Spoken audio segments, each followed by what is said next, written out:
BJPയുടെ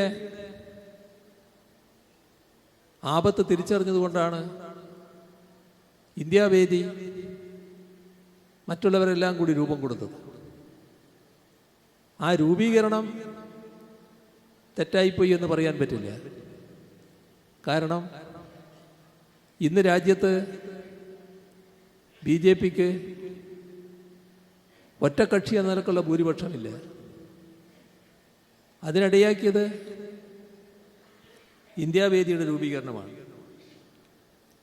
നല്ല ശക്തമായ കരുത്തുള്ള ഒരു പ്രതിപക്ഷ ബ്ലോക്ക് ഉണ്ടാകുന്നതിനും അത് വഴിവെച്ചു. BJP മുന്നണിക്ക് 42.5% വോട്ടായിരുന്നു തെരഞ്ഞെടുപ്പിൽ ലഭിച്ചത്. എന്നാൽ ഇന്ത്യാവേദിക്ക് 40.6% വോട്ടും ലഭിച്ചു.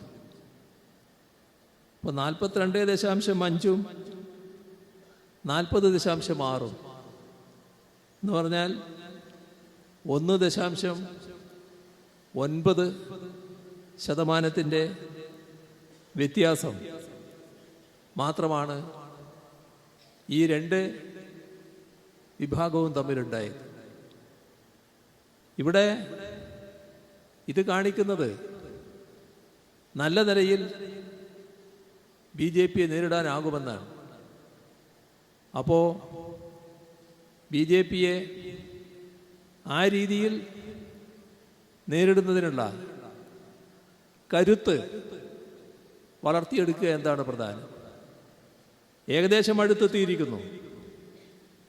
1.9% പിറകിൽ നിൽക്കുന്നു. ഒന്നുകൂടി തള്ളി മുന്നോട്ട് വരണം.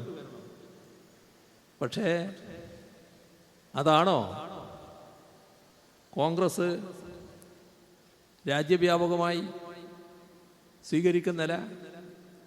നിർഭാഗ്യവശാൽ അതല്ല. ഇതിനെ തകർക്കാനുതകുന്ന സമീപനമാണ് കോൺഗ്രസിൻ്റെ ഭാഗത്തുനിന്നുണ്ടാകുന്നത്.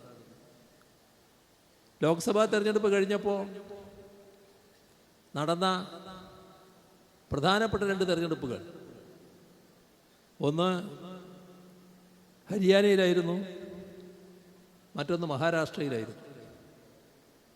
രണ്ടിടത്തും BJP പൂർണ്ണമായും പരാജയപ്പെടുമെന്ന് ഉറപ്പാണ്. പക്ഷേ ആ BJP പരാജയം ഉറപ്പാക്കുന്നതിനുള്ള വിപുലമായ ഐക്യം ഈ രണ്ടിടത്തും രൂപം കൊണ്ടില്ല. അതിനെ തുരങ്കം വെച്ചത് കോൺഗ്രസ് ആയിരുന്നു. കോൺഗ്രസിന് സങ്കുചിതമായ താല്പര്യങ്ങളായിരുന്നു പ്രധാനം. അതിൻ്റെ ഭാഗമായി ആ 2 സംസ്ഥാനങ്ങളും വിപരീത ഫലം സൃഷ്ടിച്ചു. BJPക്ക് സംസ്ഥാനത്ത് അധികാരത്തിലെത്തുന്നതിന് വഴിവെച്ചത് കോൺഗ്രസിൻ്റെ നയമാണെന്ന് കാണാൻ സാധിക്കും. ഈ 2 സംസ്ഥാനങ്ങളിലും കോൺഗ്രസ് സ്വീകരിച്ച നിലപാട്, അവർ കാണിച്ച ദുർവാശി, മറ്റുള്ളവരെ അംഗീകരിക്കുന്നതിലുണ്ടായ പ്രയാസം, ഇതെല്ലാമാണ് BJPക്ക് സഹായകമായി മാറിയത്.